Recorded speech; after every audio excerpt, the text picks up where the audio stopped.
Oi, tudo bom? Aqui é o Reinaldo e eu gostaria de dar só um recadinho muito rápido antes de você ouvir esse episódio de podcast. Caso esse seja o primeiro episódio do Sapcast que você está ouvindo, eu aconselho que você comece a ouvir a partir do episódio 6, pois lá a nossa qualidade de áudio está muito melhor, então você conseguirá aproveitar o episódio muito mais. Porém, caso você queira ouvir esse episódio por conta do conteúdo, aproveite porque o conteúdo está muito bom, a menos que seja o episódio 2, porque ele é horrível. Não ouça, se você está ouvindo o episódio 2, não ouve, é muito ruim. Vai pra frente, beleza? Tchau, tchau, obrigado, até mais.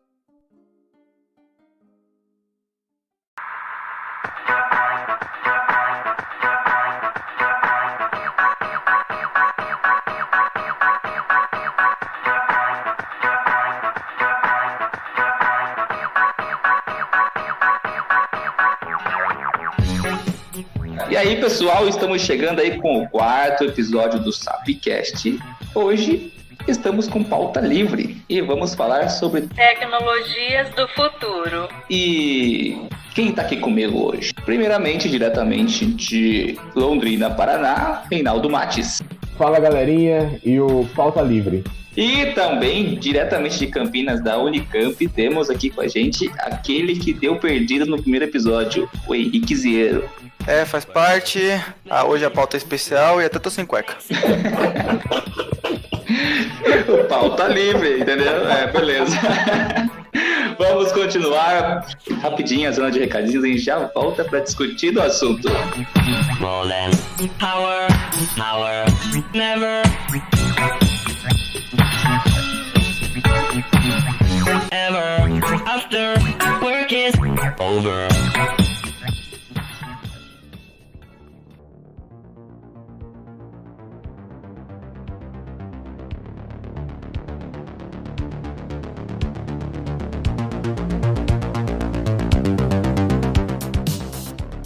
E aí, galerinha, chegamos aqui na zona de recadinhos e vai ser rapidinho, como sempre, então fica aí que é muito importante você escutar até o final para ficar a par de tudo que está acontecendo no nosso projeto. Primeiramente, eu só quero pedir aquela campanha da parte de vocês de divulgação do cast, o que é basicamente? Compartilhe esse cast com alguém, mostre para todo mundo, mostre para namorada, pro namorado, pro amigo, pra amiga, pro pai, pra mãe, pra avó, pro cachorro, deixa tocando no rádio sozinho, tanto faz, vai ser muito legal. E também lembrando que nos siga nas nossas redes sociais, no Facebook e no Instagram, @sapciência, e no Twitter com @sap_ciência. Opa! E também, para quê? Para que você sempre fique atento quando lançar um episódio novo do podcast. E de bandeja você ainda vai ter conteúdo todo dia que a gente está soltando na página. Também eu queria lembrar que todo esse projeto que estamos fazendo é totalmente gratuito, tanto a página quanto o podcast. Mas se você quer nos ajudar de alguma forma, digamos, financeira, você fala, poxa, Sérgio, acho que tá bacana, eu quero dar um apoio para vocês melhorarem esse projeto aí. Como você pode fazer isso? É fácil, nós temos um programa de apoiadores no apoia-se/sapciência. Lá tem vários valores diferentes para você escolher. Também cada valor vai ter um benefício exclusivo para o assinador. Assim você consegue nos ajudar a melhorar cada vez mais esse projeto e também trazer cada vez mais conteúdo de melhor qualidade para você. Então, pessoal, acho que eu já disse tudo o que eu precisava e vamos ao que interessa.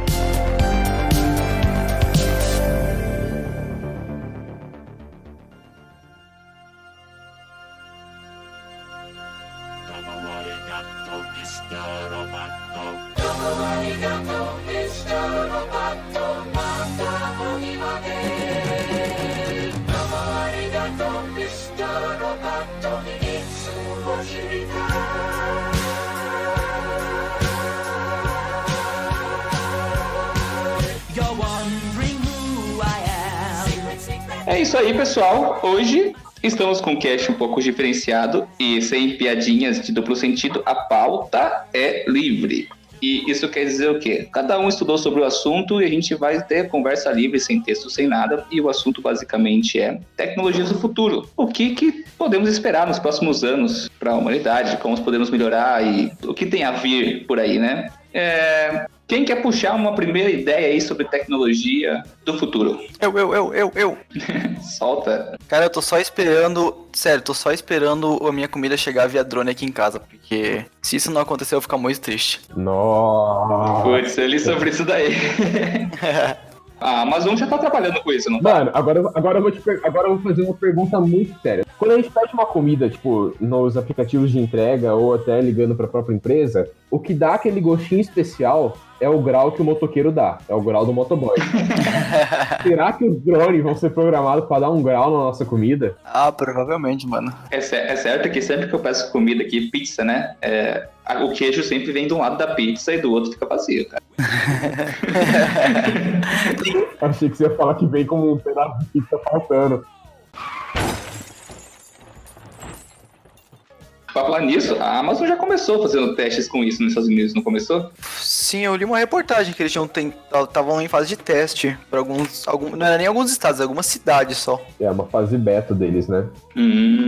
Cara, mas quando acho que não vai demorar muito pra chegar, a não ser que vai ter muito roubo de encomenda, cara. Vai ter neguinho com estilingue derrubando o drone, tá ligado? Então, a questão principal é essa. Eu acho que é a questão de segurança dos drones e da encomenda. Porque, logisticamente, e a questão de tecnologia para entrega, eu acho que a gente já tem ou tá muito perto de chegar nessa tecnologia. A questão é a segurança mesmo. O 5G vindo aí vai trazer a internet das coisas, né? Exato. E daí vai ser muito mais fácil a comunicação entre os drones em si. Complementar com relação à tecnologia, fugindo um pouquinho do assunto, mas ainda continuando na Amazon, vocês já viram aqueles vídeos dos centros de distribuição deles, totalmente automatizados? Sim, eles compraram uma startup só de máquina, eles não tem nenhuma pessoa trabalhando lá. Teve uma época em que os armazéns da Amazon eram tão fechado e tão cheio que as pessoas desmaiavam lá dentro por causa do calor. Aí o que eles fizeram? Compraram uma startup,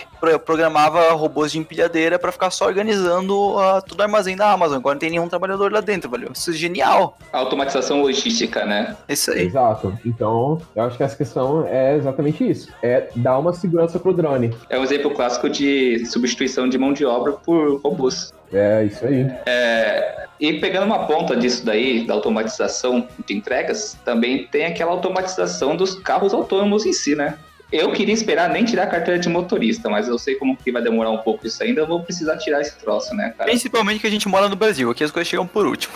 Exato, a gente mora num país em que as pessoas invadem escolas públicas para roubar cobre. Pelo amor de Deus, eu moro aqui em Campinas, né, faço mestrado na Unicamp, e roubaram a fiação de cobre do hospital universitário. Foram 15 anos de pesquisa perdida, velho. É exatamente o que eu tô falando. Esses dias eu fui fazer um trabalho social de robótica, para levar robótica para uma escola aqui em Londrina e toda semana roubavam a fiação de cobre da escola municipal, cara. Então é triste mesmo.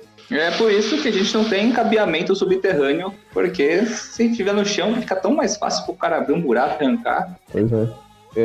Eu vejo bastante coisa que o Elon Musk posta no Twitter dele, é muito engraçado. E eu não sei exatamente se os carros da Tesla conseguem entregar tudo que ele fala. Porque, cara, ele fala que pode entregar muita coisa. Só que ele mesmo fala que os carros que estão sendo entregues nos últimos meses, eles já são equipados com a tecnologia de automação completa. Hoje em dia, são carros semi-autônomos. Sim. Só que ele já fala que os carros da Tesla já têm a tecnologia para serem totalmente autônomos. Falta a legislação atualmente, falta uma regulamentação para permitir. O que falta é a integração tipo de um sistema de comunicação geral, porque não basta você só ter carros autônomos nas ruas, se mais da metade da frota em volta não for autônoma, como eles vão se comunicar? As pessoas que tiverem sem um carro autônomo, no mínimo, elas têm que ter um comunicador 5G, tipo como se fosse um GPS no carro, assim, que se comunique com os carros autônomos para evitar acidentes e colisões, né? No mínimo. Não, eu acho que nem precisaria de tudo isso. Basta que o carro tenha uma câmera e um sensor de movimento que ele vai conseguir localizar. Não vai se comunicar, mas vai conseguir se localizar. Se tivesse comunicação, ia ser melhor. Por exemplo, uma freada brusca, já avisa os carros próximos que é freada brusca e todo mundo para o trânsito. Exatamente. Mas, por exemplo, se tiver algum carro perto com uma câmera, já dá pra ter uma bela ideia do que tá acontecendo. Os carros, eles teriam meio que uma comunicação de colmeia, no caso. Esse mesmo exemplo, eu pensei, no caso assim, vamos supor que você tá numa travessa e sem visibilidade, e um carro tá vindo uma alta velocidade no farol fechado, para ele, no caso aberto para você. Sem essa comunicação, o seu carro autônomo vai entender, está aberto, vou prosseguir, sem a visibilidade. Se ele tem a comunicação, ele já entende que a velocidade do carro está tão alta que ele não vai ter tempo de parada. E assim ele evita a colisão, mesmo estando em mão para ele, né? Vamos dizer. Sim. Só que tem aquela questão também, será que um dia, eu acho que carros autônomos e carros não autônomos não conseguem coexistir numa mesma via. É isso que eu tô falando, eles conseguem, vamos supor, é claro que não tem como você mudar a frota de uma hora para outra, isso vai ser impossível.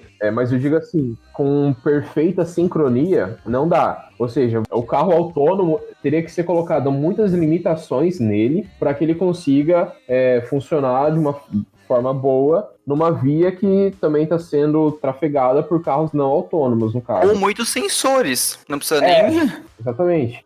Só que, você entendeu, você vai colocar muitos sensores, de certa forma, é uma limitação econômica, no caso, que torna os carros mais caros. Se você colocasse, tipo, num local que só vai trafegar carros autônomos, vão estar todos os carros comunicando um com os outros, e eles vão fluir de uma forma totalmente tranquila, no caso, né? Tipo, vão fluir com um risco muito, muito, muito baixo de acidentes e coisas do tipo. Mas achar que dá pra trocar toda a frota de carros assim é pensar que nem pensavam nos anos 90, que quando chegasse nos anos 2000 ia ter carros voadores. Não acontece, não vai acontecer. Não. Sim, mas essa transição vai demorar alguns anos, com certeza. Não vai ser rápida, não. Mas vai começar uma transição de daqui uns 10 para 20, 30 anos de transição total. Mas se você vai pensar assim, que o início da introdução dos carros autônomos, vamos falar tipo que nem a televisão, eu usei esses dias esse exemplo com um amigo meu, eu usei a televisão digital. Como que começou? Eles liberaram o sinal digital e com o tempo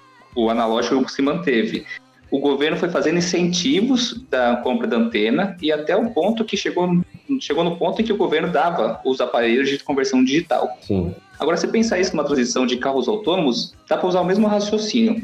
O governo entra com uma legislação de implementação de carros autônomos, vai dando prazo para as pessoas comprarem os comunicadores, tipo internet das coisas 5G, você põe um GPS no seu carro, você faz um programa de 5, 10 anos em cima disso, e depois, no final desse programa, quem não tem o aparelho no carro de comunicação, de localização e outros comportamentos elétricos do carro ali, o governo ou vai dar para quem não pode comprar, e quem pode comprar e não manter, tipo, não pode nem transitar na rua, porque no futuro vai ser uma coisa tão comum, com incentivo assim de longo prazo, que pensando assim dá para colocar, tá ligado?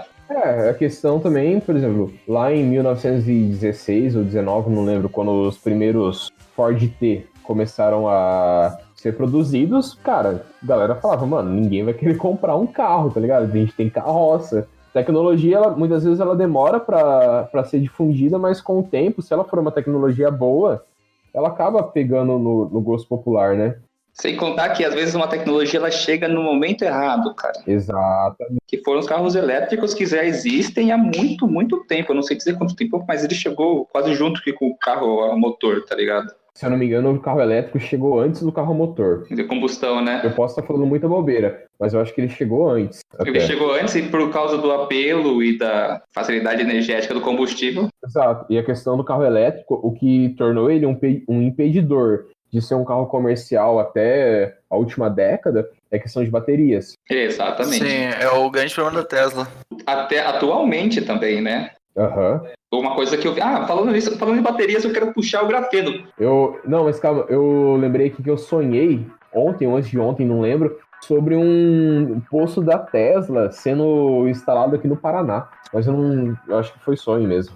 Eu não sei onde eu vi aqui em Sorocaba. Lembrei. Aqui em Sorocaba, no Pão de Açúcar, tem pontos de carregar carros elétricos, só que não é da Tesla. Aqui perto da Unicamp também tem ponto de carregar carro autônomo. É que era aquele Tesla Supercharger, sabe? Que eles lançaram no último ano aí. Que da hora. Ele carrega super rápido. Mas foi um sonho só. Eu quero puxar, aproveitando que a gente puxou bateria, eu quero puxar o grafeno. tecnologia do grafeno, porque segundo pesquisas atuais, o grafeno vai vir nas baterias carregando até 20 vezes mais rápido uma bateria, não é? Sim, ele é hipercondutor, é um supercondutor. Supercondutor, super leve, ele funciona diferente da bateria comum, que tem armazenamento elétrico químico. O grafeno ele tem armazenamento físico, que consegue armazenar energia muito mais, carregar muito mais rápido e liberar essa energia muito mais rápido. Ou seja, também melhora a potência dos carros. A potência não é problema para um carro autônomo, um carro elétrico, porque eles têm o torque absurdo, porque eles não têm tempo de combustão. Isso foi mostrado nos carros da Tesla. O tempo de aceleração dele de 0 a 100 varia em 0 a 4 segundos. O único problema é que mata metade da bateria com isso, né? Claro, tem esse ponto. A desenvolvimento de muitas coisas, tecnologicamente falando, é a limitação de bateria, né? De carga que você pode carregar de um ponto para o outro e quanto tempo demora para carregar essa bateria, né? Sim. Agora, se você conseguir reduzir o carregamento de um carro elétrico de 4 horas para 5 minutos, as baterias atuais já ficam bem bacanas, imagina uma mais superior, né? E eu não sei se isso vai se tornar real. Mas, se eu não me engano, o grafeno também, ele é um dos materiais mais resistentes. Sim, ele é o mais resistente. Se eu não me engano, uma folha de grafeno consegue suportar o peso de um elefante. É uma folha de grafeno de 2 centímetros de espessura, consegue suportar o peso de 2 toneladas de um elefante. 2 centímetros de espessura é muito, Henrique. Acho que é menos, né? Será que é menos? Deixa eu... Não, desculpa. Na espessura de EVA, desculpa. É de EVA. Eu pensei em...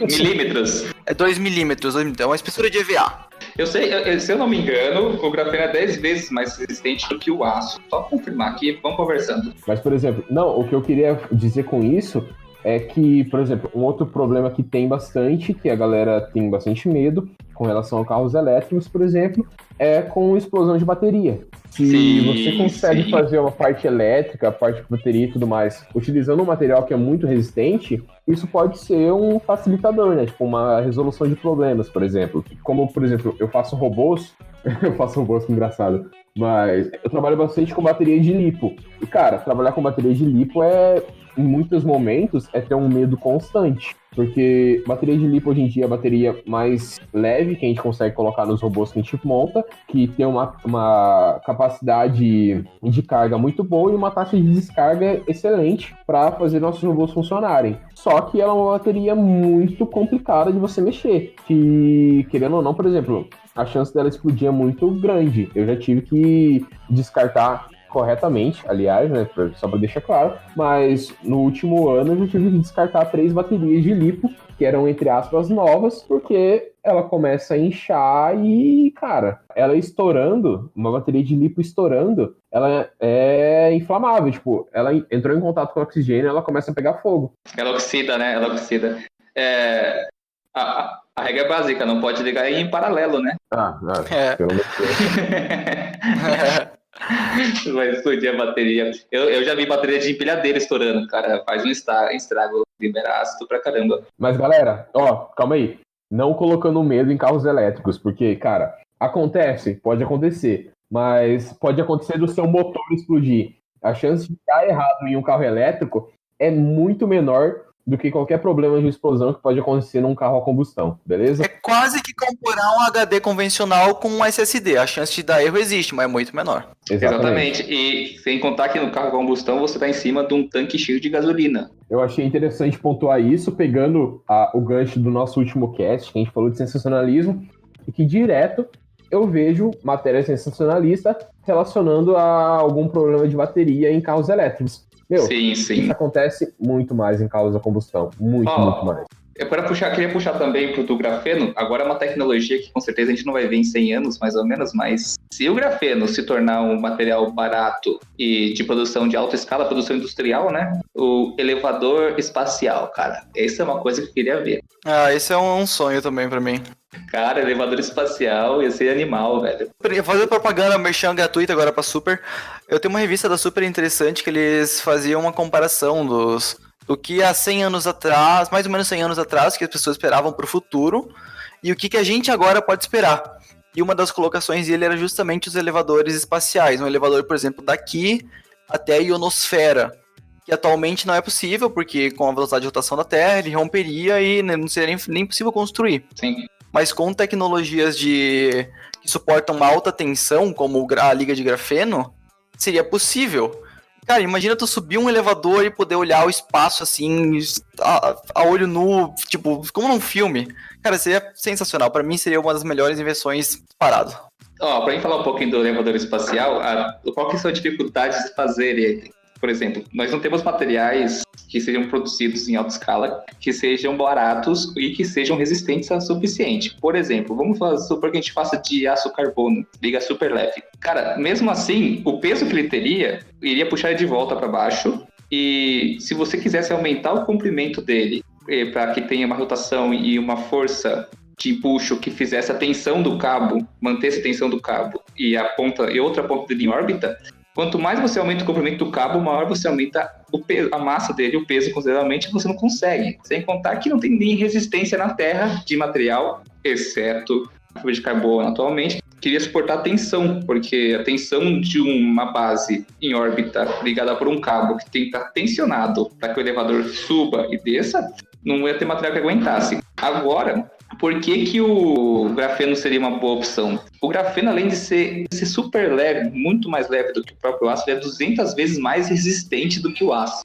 Você vai ter um material super leve com 200 vezes mais resistência do que o aço. Então já coloca aí a possibilidade futura de um elevador espacial, que seria muito legal. Não, mas calma aí. Só pra deixar claro, qual que seria uma... Tipo, por que a gente ia querer construir um elevador espacial? Precisar de um elevador espacial? Por que a gente ia querer construir? Só pra deixar claro.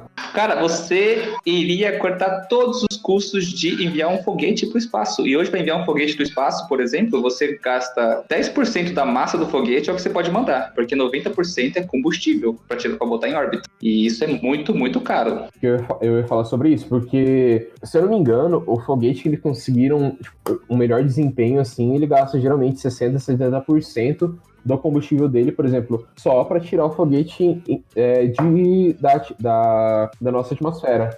De órbita. Exatamente. Eu não lembro agora, o pior que eu vi isso esses dias, com relação ao Saturno V, na missão da Apollo 11, o quanto de combustível que foi gasto só para lançar o foguete em órbita. E, é praticamente a maior parte do combustível é só para tirar em órbita. Então, imagina, a gente consegue ter um foguete, uma espaçonave, no caso, né? Daqui no futuro, em órbita, que ela tá sempre fora da Terra, e ela só para nesse elevador espacial, no caso, para abastecer.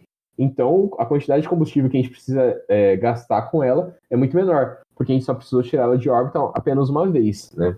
Eu quero dar uma curiosidade, então, agora saindo um pouco do elevador espacial, sobre a impermeabilidade... Mas a gente vai continuar no grafeno? Oi? É sobre o grafeno aqui. O grafeno é tão impermeável, que ele é capaz de impedir a passagem do hélio. Você sabe o que significa isso daí? O meu amigo hélio nunca vai poder passar pelo grafeno. Não, quando você compra um balão de hélio, ele vai murchar e você fica triste, cara. Agora você imagina um balão que ia durar pra sempre, cara. Um balão de hélio pra sempre. Não. Calma. Eu te digo mais. Você sabia que a Fundação Bill e Melinda Gates está financiando um projeto de pesquisa para a utilização de grafeno em preservativos? Ultrafinos. Agora não vai mais poder botar a culpa na camisinha. Exatamente. Pele com pele. Se antigamente era 99%, se o grafeno não deixa passar hélio, você imagina outras coisas, né? E outra, super resistente, não tem nem... estourou. Não tem essa desculpa mais não, cara. Que estourou o que, rapaz? Tá louco? Você tá maluco? Tem que ser o quê? Pau de adamantio. E tem a questão de armazenamento de dados também. Eles estão fazendo uma pesquisa com relação a isso, com o grafeno. Só que é uma coisa que tá no começo ainda. Eles também estão querendo utilizar o grafeno em armazenamento de dados. De armazenamento de dados, dá uma pontinha, porque eu tava lendo sobre armazenamento quântico de dados. Ih, falou de quântico, ficou complicado já.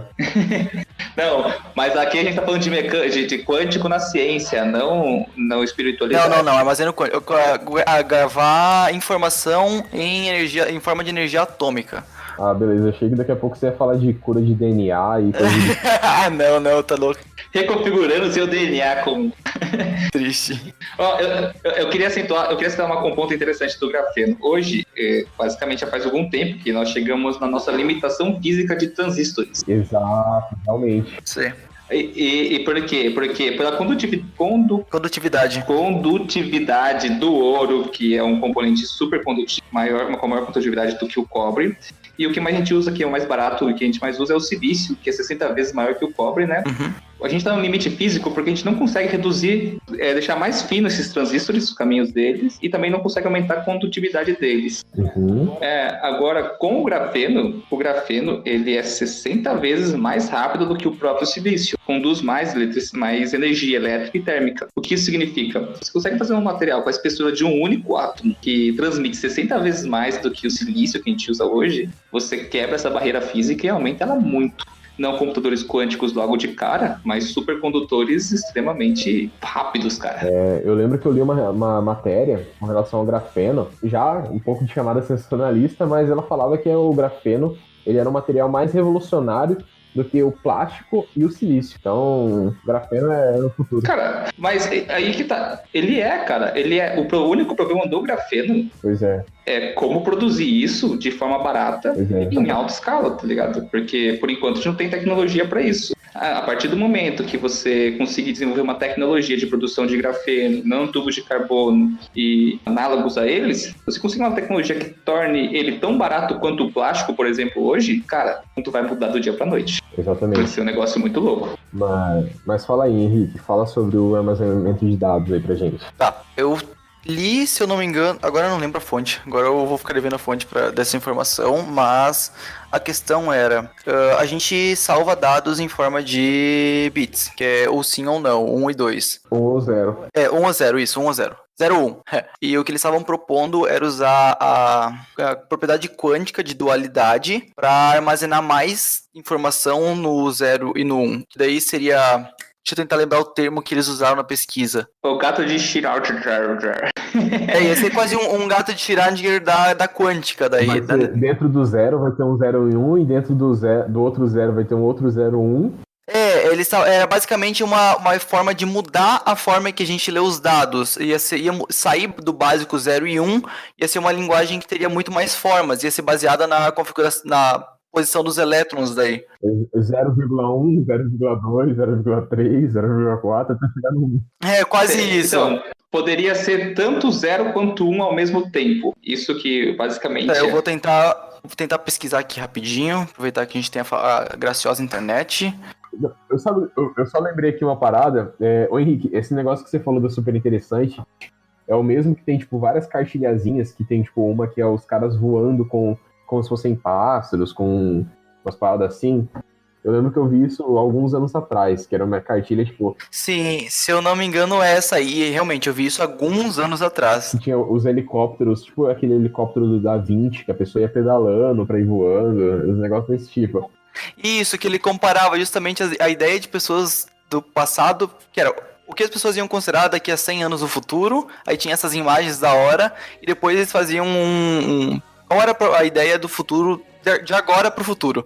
Ah, beleza. Mano, é muito sensacional a gente ver isso, né? Tipo, o quanto a gente é incapaz de prever o nosso próprio futuro. Sim, eu já penso quando sou velho quando eu falo isso.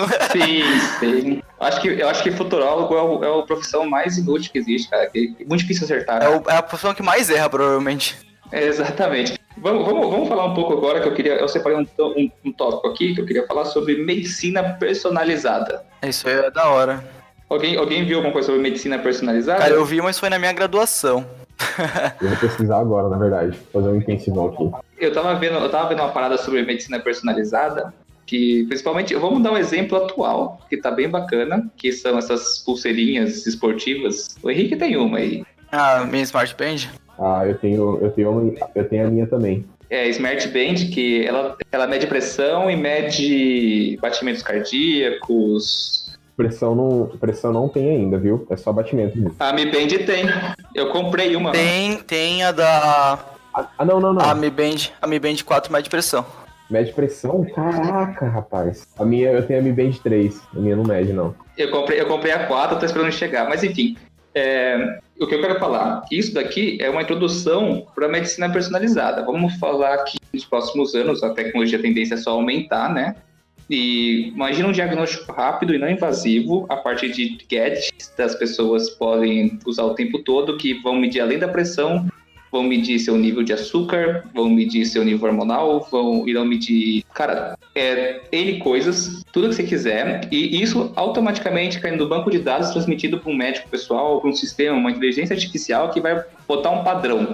O tratamento personalizado de doenças, eu estava tentando fazer uma pesquisa aqui, a previsão é prevenção total. Quando eu digo prevenção, é a pessoa, quando começar a dar indícios que está vindo esses problemas crônicos, ela consegue já entrar com tratamento para prevenir que eles ocorram, que seria diabetes, hipertensão, câncer, marcadores de câncer, biomarcadores de câncer poderiam ser detectados por gadgets. Alzheimer, tem biomarcadores, Parkinson também tem. Dores crônicas, por exemplo, cara, as pessoas poderiam evitar todos esses problemas só, por exemplo, com uma Mi Band no futuro aí. Não Mi Band, fazendo propaganda para Xiaomi, mas um gadget, uma pulseirinha que vai medir todos os seus dados médicos, fisiológicos e determinar um padrão. E assim que seu nível de açúcar começar a ficar ruim, sua insulina estiver descalibrada ali, já alerta. E você começa a tratar isso antes que o problema ocorra de fato. Cara, isso seria sensacional. Eu li uma notícia, se não me engano foi no G1, que o Apple Watch, ele faz eletrocardiograma. Porra! Exato. E ele já salvou várias vidas por ter uma chance da pessoa ter um ataque cardíaco e ele automaticamente chamar o socorro antes que fosse realmente necessário. Velho, isso é sensacional. A pessoa, porque que nem eu trabalho com marca-passo e a pessoa começa a apresentar o ataque cardíaco, né? O infarto, ele começa a apresentar os problemas com bastante antecedência. O problema é a pessoa entender que ela vai ter um infarto, entendeu? Sim. Um infarto. Então, às vezes, 1 dia, 2 dias, 3 dias antes, você já tem os sintomas, seu coração já tá meio cabuloso ali. E você, sem entender os seus próprios sintomas, você só vai perceber que tá tendo um infarto quando ele estiver ocorrendo de fato, né? Sim. E se você tem uma inteligência, um medidor ali que tá vendo isso o tempo todo para você, ele já vai sinalizar, olha, tem coisa muito errada aí, procura um médico. Seria muito bacana. Nossa. E eu quero ver essa notícia aí, mano. Achei muito bacana. Só pra deixar esclarecido aqui, você trabalha com marca-passo, você trabalha numa empresa que trabalha com marca-passo, não é que você trabalha com marca-passo. É isso aí, eu não sou o médico implantador do marca-passo, eu trabalho numa empresa que é representante nacional de uma marca de marca-passo, que eu só vou falar se me pagarem, Val me paga. Mas uma outra coisa que eu fiquei pensando com relação a isso, imagina se você consegue fazer uma tecnologia, por exemplo, que mede o seu nível de vitaminas e sais, por exemplo, no corpo. Cara, acabou o nutricionista, por exemplo. Sem contar que, tipo, você comeu 2 traquinas já apitar o nível de açúcar no sangue, né, cara? Você fala... Exato, velho. Nossa. Ia ser engraçado. Conforme você vai comendo no dia, ele vai mostrando, tipo, é como se fosse um joguinho eliminatório, sabe? Você comeu aquele hamburgão top, aí, sei lá, você vai ficar com saldo negativo e você não pode comer mais nada no dia. Você vai comendo, tipo... Como uma frutinha pra ganhar 2 pontos. Mais ou menos isso, sabe? Vai tornar a vida um jogo. Exatamente. Gamificar a vida.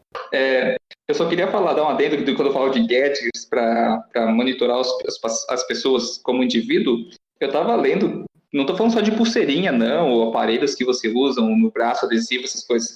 Cara, eu tô falando que eu vi uma pesquisa que tem até privada inteligente, que quando você faz o cocô, ela analisa suas fezes e manda os dados pro seu médico. Olha a viagem, cara. Exame de fezes em tempo real. Isso tem muito cara de China. Tem mesmo. Mas se for ver questão de gadgets, cara, por exemplo, igual eu falei, eu tenho a minha Mi Band aqui, eu acho que o Henrique tem a dele, e, todo dia, quando eu acordo, eu tenho análise do meu sono, por exemplo. Todas as noites eu sei, a quantidade de sono leve que eu tive, sono profundo, e o quão bem foi a qualidade do meu sono, ter uma comparação com as outras pessoas do mundo, horário que eles dormem, horário que acorda, a quantidade de sono profundo que eles têm, etc. Média por idade, padrão correto e até dicas eles soltam de vez em quando. Exatamente, o melhor horário pra você dormir, o melhor horário pra você acordar. Então, cara, isso a gente meio que já que show, tem, cara. Né? Esse gadget pra ajudar a sua vida, no caso. A gente só vai expandir as coisas que ele abrange. Sweet dreams are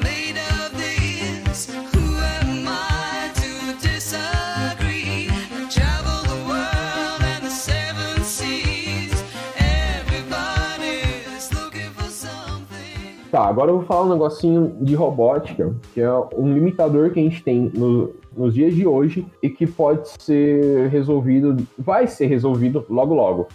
Acho que um dos maiores exponenciais na questão de robótica, hoje em dia, robótica não necessariamente humanoide, mas tipo, uma robótica mais voltada para formas humanas quanto animais, por exemplo. Não sei se esse seria o termo correto, mas é a Boston Dynamics. Nossa, eu vi, os caras fazem uns cachorros sinistros, velho. Dá até medo. Então, mas calma aí.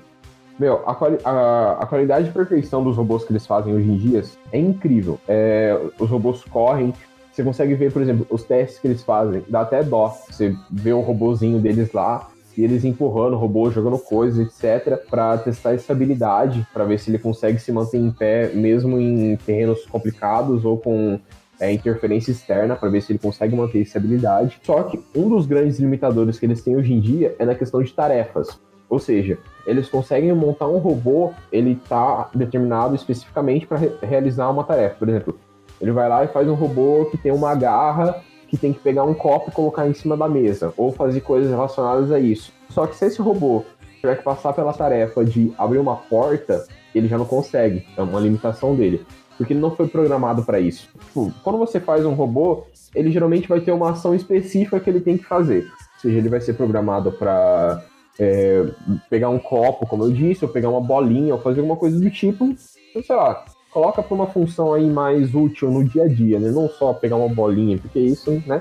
Enfim, você não vai gastar milhões ou milhares de dólares em um robô para ele pegar uma bolinha. Mas, por exemplo, se ele tiver que passar por uma aprovação de abrir uma porta, ele não consegue. E o que eles estão fazendo hoje em dia é ensinar esses robôs a trabalharem em conjunto. Por exemplo, tem um vídeo muito famoso deles, que eles têm um robô, que é um robô muito top, zera deles, só que esse robô ele não consegue abrir uma porta. O que acontece? Pega um segundo robô, ele tem uma programação feita para abrir portas, ou seja, ele tem uma garra e um braço robótico que simplesmente vai lá, pega no trinco da porta e abre a porta para o primeiro robô conseguir passar por ela. Ou seja, ele faz meio que esse trabalho em colmeia, no caso, né? Dos robôs estarem se comunicando um com o outro e eles conseguirem trabalhar juntos para a realização de um objetivo. Eu quero dar 2 pontos nesses robôs cães aí da empresa, que eu esqueci o nome, fala aí. Boston Dynamics. Boston Dynamics. Primeiro, o protótipo do robô formato de cachorro deles é muito parecido com o robô do Black Mirror, cara. É o início do fim. É igualzinho. Na verdade, é o inverso. O robô do Black Mirror é muito parecido com o robô da Boston Dynamics. Só para me retratar, eu havia falado em que o computador, o processamento quântico trabalhava em dualidade de partícula, não, é sobreposição de partícula e interferência. Essa é a função que eles vão processar a informação. E só dando o adendo, os computadores atuais analisam bits, que seria ou 0 ou 1, e normalmente são 3 bits em conjuntos, ou 000, ou 001, ou 010, e por aí vai. E um computador com processamento quântico poderia armazenar, em vez de 3, ele poderia armazenar 8 números complexos. Então, a probabilidade de carregar informação é infinitamente maior do que um computador convencional. Voltando para os cachorros da Boston Dynamics, cara, você por enquanto eles precisam de 2 robôs de funções distintas, mas a partir do momento que você conseguir fazer que o único robô tenha multitarefas, multifunções e consiga analisar independentemente cada uma delas e exercer a função correta para cada ação, daí é Black Mirror, cara, daí acabou. Então, é isso que eu queria levantar. Eu acho que a gente tem uma bifurcação, um delta do Nilo aqui. Um lado seria um desenvolvimento em colmeia, no caso, que você criaria vários robôs que estariam atuando em conjunto para a realização de uma determinada tarefa, com uma perfeição muito boa, com uma sincronia muito boa entre esses robôs. Ou, do outro lado, você criaria um robô único, e esse único robô seria capaz de fazer as tarefas que, sei lá, outros 10 robôs teriam que trabalhar em conjunto para realizar. Eu acho que, a curto prazo, o desenvolvimento vai seguir para esse lado de colmeia, de vários robôs tendo que trabalhar juntos para determinar uma única tarefa. Mas, cara, pro longo prazo, eles vão conseguir, querendo ou não, eles vão conseguir, fazer que um robô consiga trabalhar em determinadas ações, não em determinadas ações, em um número muito variado de ações, ou até aprenda a realizar novos comportamentos e novas ações conforme o seu funcionamento, sabe? Como um dispositivo de inteligência artificial, ele vai ser capaz de analisar qual que é o problema que o meio ambiente, que o ambiente, né, no caso, está propondo para ele. Ele vai testar, meio que pegando no método científico até, né?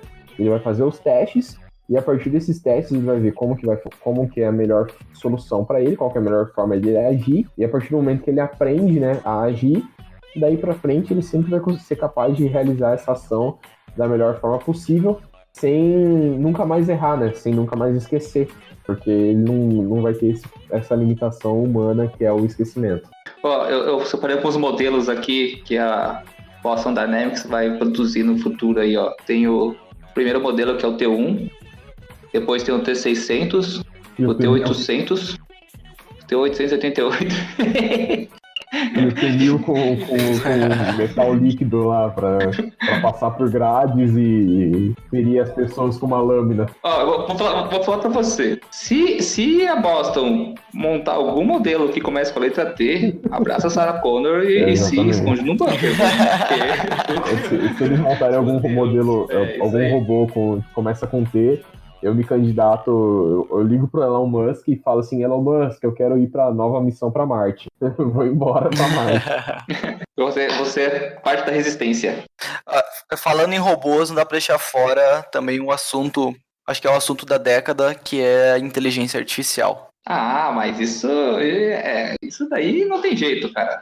Cara. Vai vir, vai acontecer. Não, já existe. Mas calma aí, inteligência artificial, você levantou. Agora vamos para aquele nosso papo que a gente teve esses dias do deepfake. Nossa, pode crer. Cara, deepfake é a tecnologia que me assusta toda vez que eu ouço falar, porque eu frequento alguns fóruns de imagens na internet, como o que eu mais uso é o RedTube. Não, fórum de imagem, não é fórum de pornô. É o 4chan, que é, se eu não me engano, um dos maiores fóruns que tem na internet. E é, o 4chan e depois isso. o Reddit. Mas o 4chan é o maior anônimo, que permite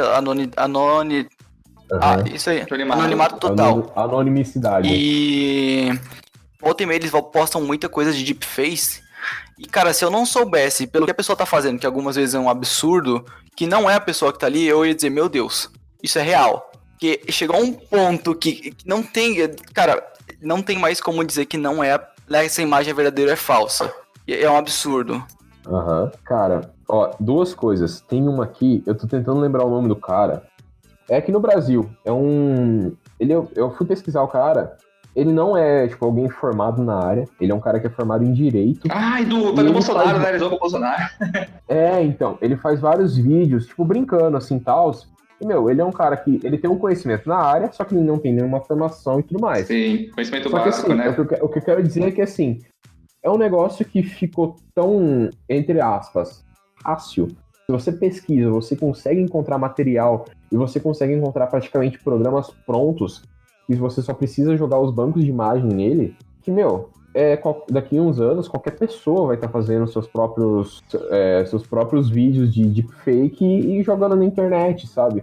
E tem um outro vídeo, esses dias eu vi um vídeo que era de um ator lá dos Estados Unidos, eu esqueci o nome dele agora também, tô mal de nome, mas ele tava dando uma entrevista nesses talk shows dos Estados Unidos, e no meio do talk show ele começa a imitar o Tom Cruise.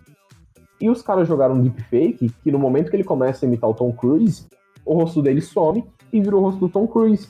E, cara, é perfeito, sabe? É o Tom Cruise que tá lá, e ele começa a imitar o Tom Cruise. E depois ele para de imitar o Tom Cruise, volta o rosto dele, e ele começa a imitar o Seth Rogen. E vira o rosto dele, vira o rosto do Seth Rogen. E, cara, se você não tem todo o contexto, tá aqui, eles não mexem no cabelo dele, e por isso você consegue perceber que é uma montagem. Mas tem aquele vídeo famoso do cara que ele começa a gesticular e tudo mais, como se fosse o Obama, que eu não me recordo agora também, tô mal de memória, ô louco. Mas eu não me recordo certinho, mas é o cara que ele começa a gesticular e tudo mais, como se fosse um comício do Obama, e falar um monte de coisas, tipo, totalmente aleatórias e sem nexo, e muito pesadas em algumas partes. E, cara, ele usou um deepfake, que na verdade colocou o rosto do Obama, e usou um programa para manipulação de voz, para a voz dele, para fazer uma sobreposição, né? Ou seja, trocar a voz dele pela voz do Obama. E, cara, você vê o vídeo, é o Obama. Agora você pega um vídeo desse, você coloca ele numa qualidade, sei lá, de 360p, fala, nossa, só consegui baixar assim, meu celular não consigo gravar direito, e você vincula no Zap Zap ou coisa do tipo, você vai enganar todo mundo, tá ligado? Você não consegue dizer, igual o Henrique falou, você não consegue dizer o que é real, o que é fake mais. Oi, eu quero dar um adendo nisso aí. O pessoal saber como a tecnologia é tão fácil, a tecnologia do deepfake, que, cara, é basicamente o mesmo princípio que o Instagram usa pra fazer filtros. Não só o Instagram, é aquilo que eu tinha mandado mensagem pra vocês, que hoje em dia, quando você abre, por exemplo, o Snapchat,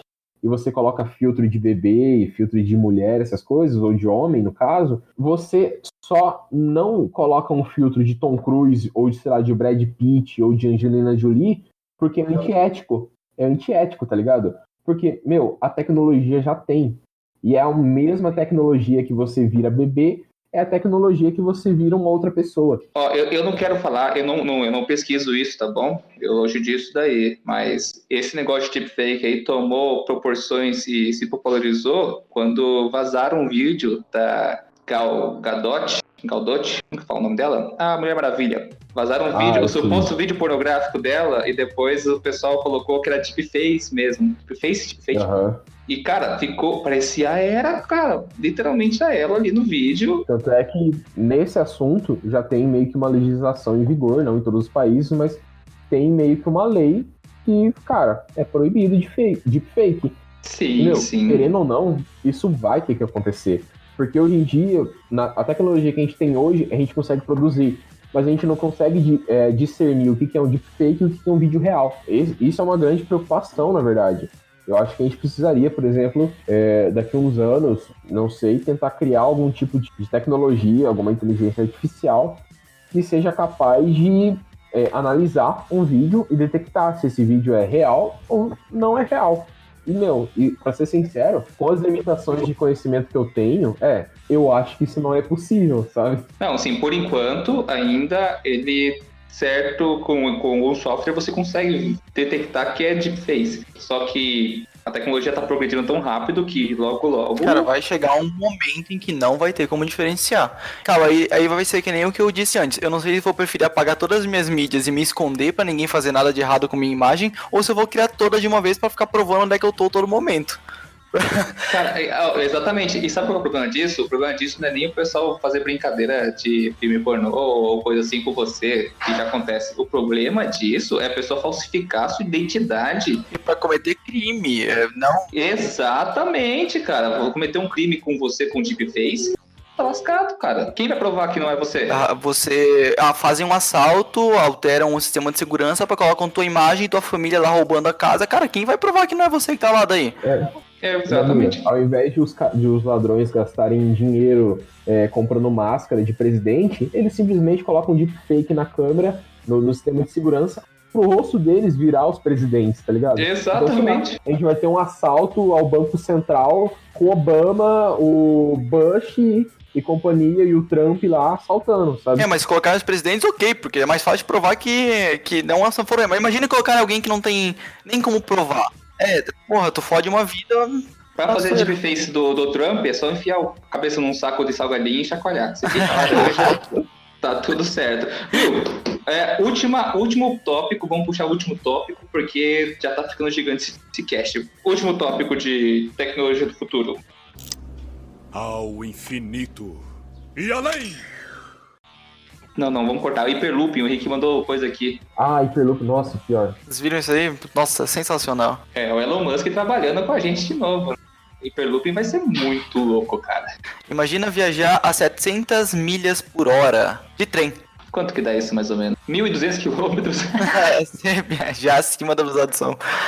É muito rápido, você... Cara, você cruzaria o Brasil em 2 horas. Não, exatamente. 4 horas, no caso, são 4.400 quilômetros, mais ou menos 4 horas. E o Hyperloop não é uma tecnologia muito distante não, cara. As empresas do Elon Musk já estão bem avançadas na área, né? O que falta mesmo é custear o desenvolvimento dos protótipos e testes pequenos, né? O estimado para fazer uma trilha de Los Angeles a São Francisco é de 6 bilhões de dólares. É um preço absurdo. Mas, cara, em quanto tempo será que isso aí se paga? Porque muita gente vai de Los Angeles a São Francisco. Imagina se em alguns minutos. Você pegar rotas super, super movimentadas, você consegue desenvolver os protótipos ali, né? Sim, ia ser sensacional.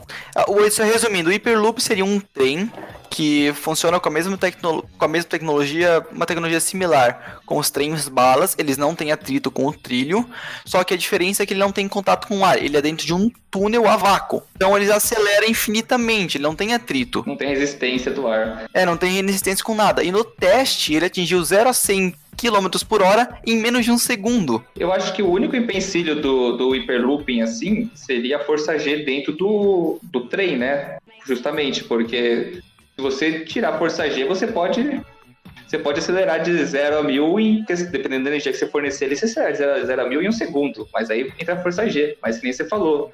Velocidade dentro de um tubo a vácuo é fácil. Eu fiquei imaginando aqui um trem do Hyperloop acelerando e, tipo, chega as pessoas, é só um monte de líquido vermelho na hora que chega no lugar. Credo.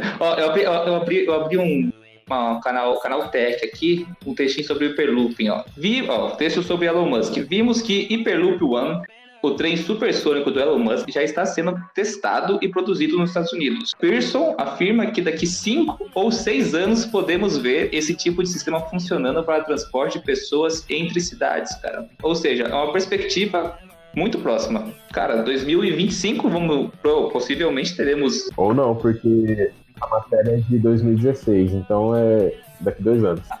Matéria de 2016. Olha, você tá com a matéria aberta, safado? Eu tô. A gente mandou aqui, eu abri, caralho. Tá no mesmo... verdade, pode crer. Na verdade, você pode abrir aqui o site do próprio Hyperloop, hyperloop-one.com, que ele tem os updates num blogzinho aqui, que é bem interessante de ver. E tem uns vídeos bem legais de alguns testes deles e tal. É bem interessante, cara.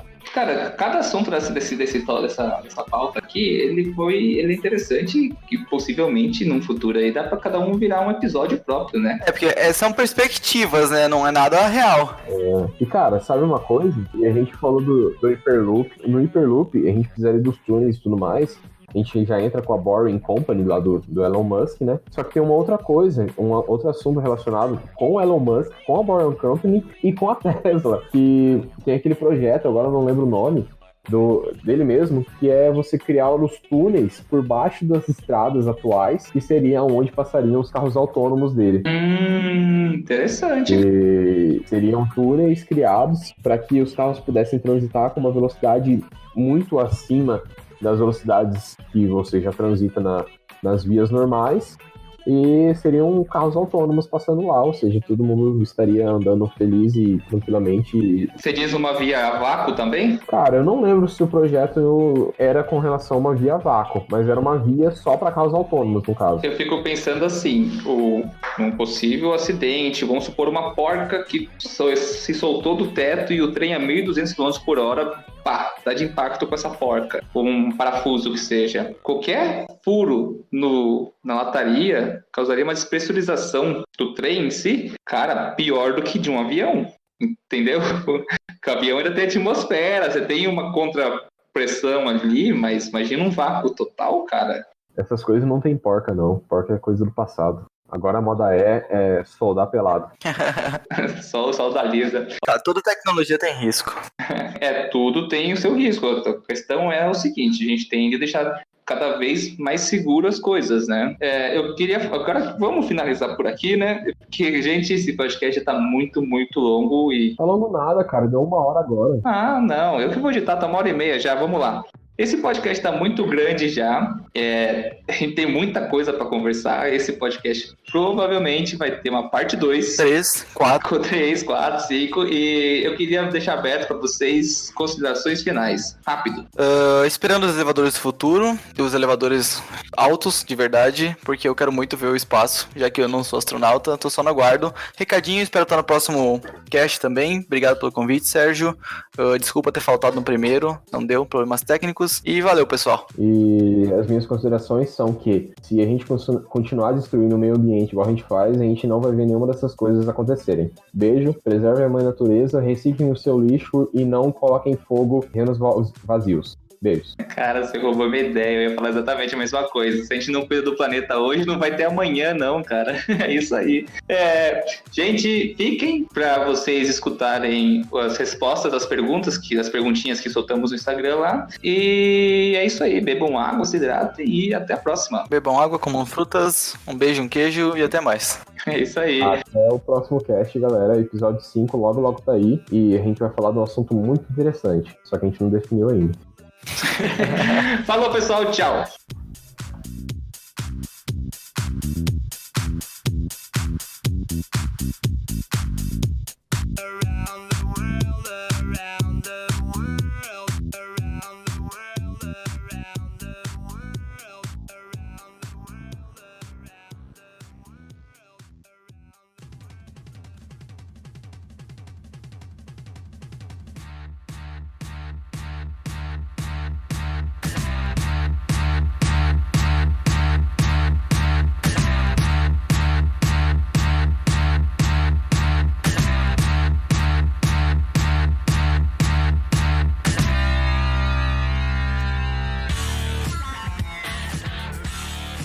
Chegamos à zona de perguntinhas do Sapcast. Se você não sabe qual é a zona de perguntinhas, é a parte do podcast em que nós respondemos aquelas perguntas que são feitas para nós no Instagram. E assim, se você quer ter uma pergunta respondida, só fica atento no story do Instagram que a gente sempre tá abrindo espaço para fazer as perguntas lá.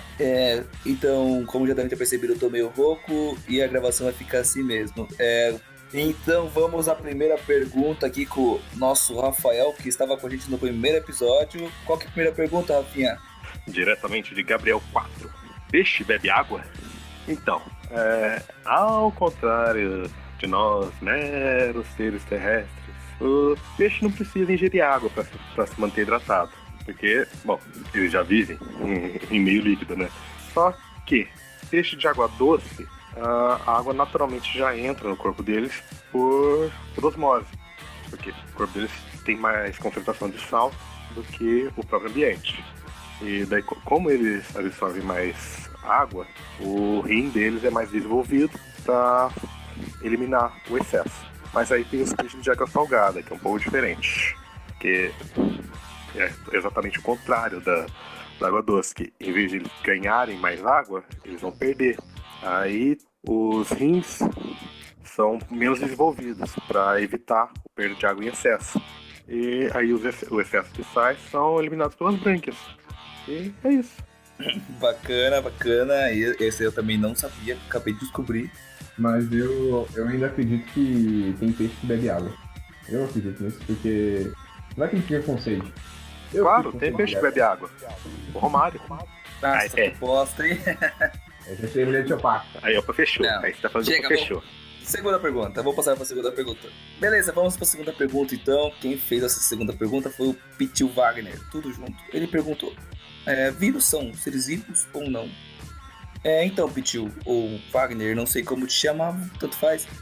Bom, segundo o Luiz Tadeu Figueira, que ele é um virologista da USP de Ribeirão Preto, ele diz que é favorável a reavaliação da classificação dos vírus como seres vivos.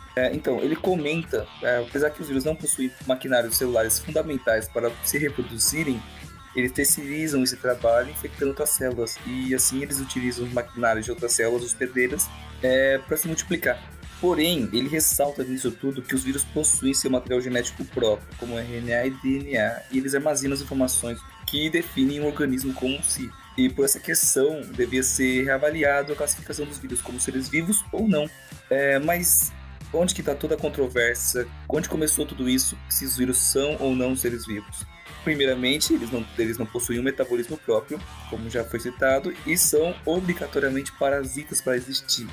Ou seja, se eles não infectarem outro organismo, eles não conseguem se multiplicar. E por outro lado também, eles são capazes de evoluir, ou seja, se o material genético, através das gerações, sofre mutações, assim como qualquer outro ser vivo. Mas qual que é o motivo de que a grande maioria da literatura também afirma que os vírus não são seres vivos? Primeiro, é porque não atende às condições definidas pela teoria das células. Mas, segundo um estudo feito na Universidade de Illinois em 2016, que quis traçar a história evolutiva dos vírus, eles compararam mais de 5.000 organismos diferentes, e dentre eles 3.500 eram DNA de vírus. Eles identificaram mais de 442 semelhanças genômicas entre os vírus e outros organismos, e apenas 46 pontos exclusivos apenas dos vírus. E o que isso quer dizer? Bom, isso quer dizer que, evolutivamente falando, os vírus compartilham material genético com as células de outros organismos, mas em algum momento na evolução se tornaram entidades totalmente diferentes, assim como uma especiação. E em entrevista com o líder da pesquisa, chamado Caetano Anolis, desculpa, não sei ler o nome desse cara, disse: o simples fato de existir biologia universal unificando vírus e células agora justifica a construção de uma árvore da vida que englobe os vírus do lado das células, chegando à conclusão que, então, vírus são sim seres vivos, cara. Evolutivamente falando, eles só se ramificaram para um tipo de organismo que é um pouco, entre aspas, muito diferente dos vírus comuns com os maquinários celulares. É isso aí. Rapaz, não, eu vou comentar que depois desse audiobook que a gente acabou de ter aqui, eu vou ter que dar uma respostinha bem rápida, senão o cast vai ficar gigante. Não, tá suave, foi 5 minutinhos. É legal esse assunto de micro-organismo, eu gosto. Vá que você gosta. Eu fiz meu TCC nisso daí. Não é muito cara, mas vamos lá. Vou passar aqui pra terceira pergunta, então. Uma pergunta enviada pela Yasmin.jzn. Ela perguntou: poderia existir vida em Saturno? Vou tomar um pouco de cuidado nessa resposta, mas seguinte, Saturno ele é um planeta gasoso. Ele é formado principalmente por hélio e hidrogênio. Ele tem uma quantidade de água, não muito grande, mas ele possui sim uma quantidade de água, às vezes encontrado em formato, a maioria das vezes na verdade, né, encontrado como gelo, mas no seu interior estima-se que tenha água líquida.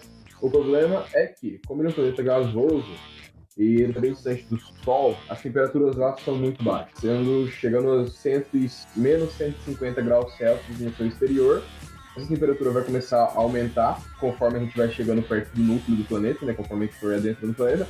O problema é que, quando você chega no núcleo do planeta, que é a parte que não é gasosa, a atmosfera lá são 5 milhões de atmosferas, ou seja, ela é 5 milhões de vezes mais forte, né, do que a atmosfera terrestre. Densa. Obrigado. Ela é 5 milhões de vezes mais densa que a atmosfera terrestre. Então, a pressão atmosférica lá, se um humano fosse para lá, provavelmente ele seria esmagado por conta dessa pressão e ele viraria líquido, tá? Meio que na hora. Na verdade, provavelmente ele, por conta do calor, ele ia evaporar, né? Enfim, não é a questão. Tá, então essa é a questão. Por conta das condições do planeta e da sua formação, é muito difícil de existir vida da forma que a gente conhece. Vida baseada em carbono. Pode ser que exista algum outro tipo de vida que nós ainda não temos descoberto? Pode ser.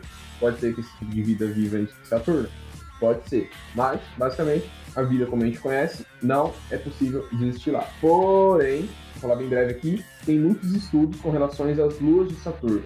O maior exemplo provavelmente é Titã, embora seja uma lua, ela é maior do que Mercúrio e graças ao seu tamanho ela tem a capacidade de sustentar uma atmosfera que é baseada em nitrogênio e metano.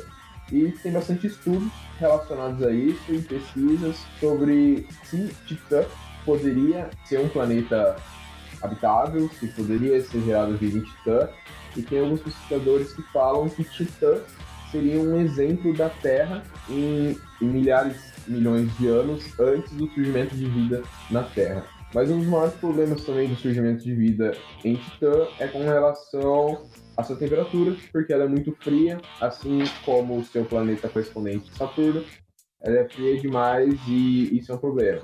E tem alguns cientistas que até falam que se ela fosse mais quente, poderia ser desencadeado algum desenvolvimento de alguma forma de vida aquática através de água. Em Saturno, que tem aquela lua que é toda feita de gelo por fora e é um oceano gigantesco por dentro. É o que eu vou falar depois. Ah, tá. Então solta o som. Beleza. Saturno tem algumas outras luas também que são bem estudadas pelos cientistas. A Enceladus e a Império. A Enceladus, não sei se estou pronunciando isso certo, continuo não sabendo. Ela é uma das menores luas de Saturno. Porém, jatos de água são detectados emergindo de um possível mar subterrâneo presente nela. E, além de que, os estudos apontam que esses jatos de água, essa água, ela tem uma salinidade parecida com a presente nos mares da Terra. Portanto, pode ser que ela abrigue algum tipo de forma bacteriana no seu subterrâneo. E uma outra coisa interessante, que não tem muito a ver com isso, mas esses jatos de água que são detectados emergindo, parte dele é atraído por Saturno e ajuda a formar os anéis gelados de Saturno. Que, aliás, os anéis de Saturno são feitos principalmente de gelo e poeira espacial. Exatamente. E então, pessoal, essas foram as respostinhas das perguntinhas que foram feitas para nós no Instagram do Sapciência. Mas enfim, pessoal, é isso aí. E até o próximo episódio do Sapcast. Fiquem atentos. E até o dia 30, né? Porque hoje é dia 15, eu acho. Vai ser. Tchau, pessoal. Tchau. É hora de dizer tchau. Tchau, galera.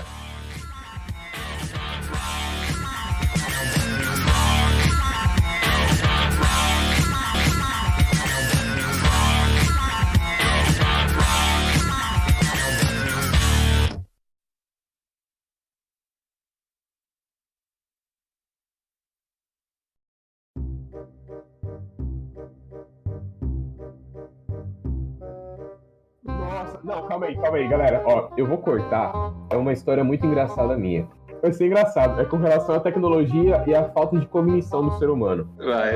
Eu fui viajar com os meus pais e a gente foi pra uma cidade aí e eu fui pedir uma pizza por um aplicativo de entrega de comida aí, né? Aí, beleza. Aí eu recebi um cupomzinho desse aplicativo. Eu fui pedir a pizza. Aí tinha lá, pizza grande, tal valor. Pizza média, tal valor. Como meus pais não queriam comer muito e eu tava mais afim de comer pizza, eu pedi a pizza média.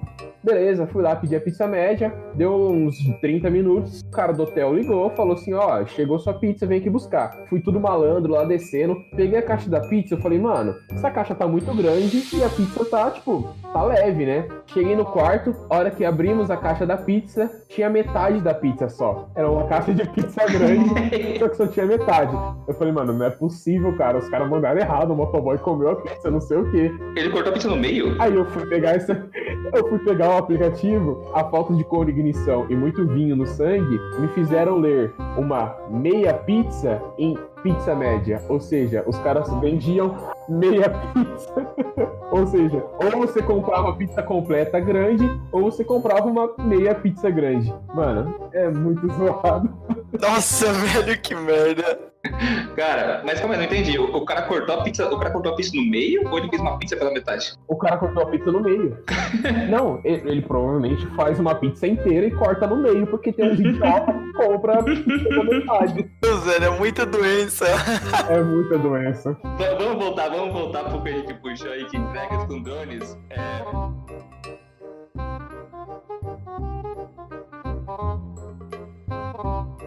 Eu tô tentando lembrar, tem alguma expressão, tipo, não sei o que é de Saturno. Eu tô tentando lembrar, eu não consigo. Não, tem mulheres são de Marte e homens são de Vênus. Não, é o contrário. Mulheres são de Vênus, homens são de Marte. Não, é homens são de Vênus, mulheres são de Marte. Não. Porque Vênus é a deusa romana do amor, pô. Ué, eu sou puro amor, eu sou homem. Ah, cara, tá bom. Você não é a Vênus de Milo. Não. Vamos ver. Apesar de querer. Ele, na verdade, é o Sérgio de Sorocaba. Exatamente. Homens são de Marte. Mulheres são de Vênus. E mulheres. Você pega o símbolo o símbolo mais conhecido de masculino e feminino, a setinha e o maisinho. São as representações dos planetas, dos nomes. Sim, Marte. Tem razão. Acabei de ver aqui, mulher é de Vênus mesmo. Por isso que elas vivem no efeito estufa constante.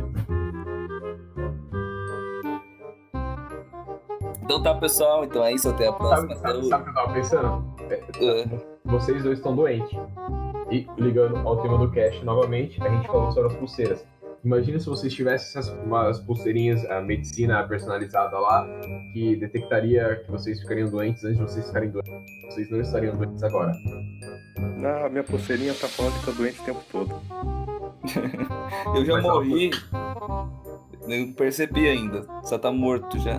Ela poderia estar injetando doses de pirona diretamente no sangue. Pode crer. Pode ter de constantemente um paracetamol ali pra reduzir a dor e a febre.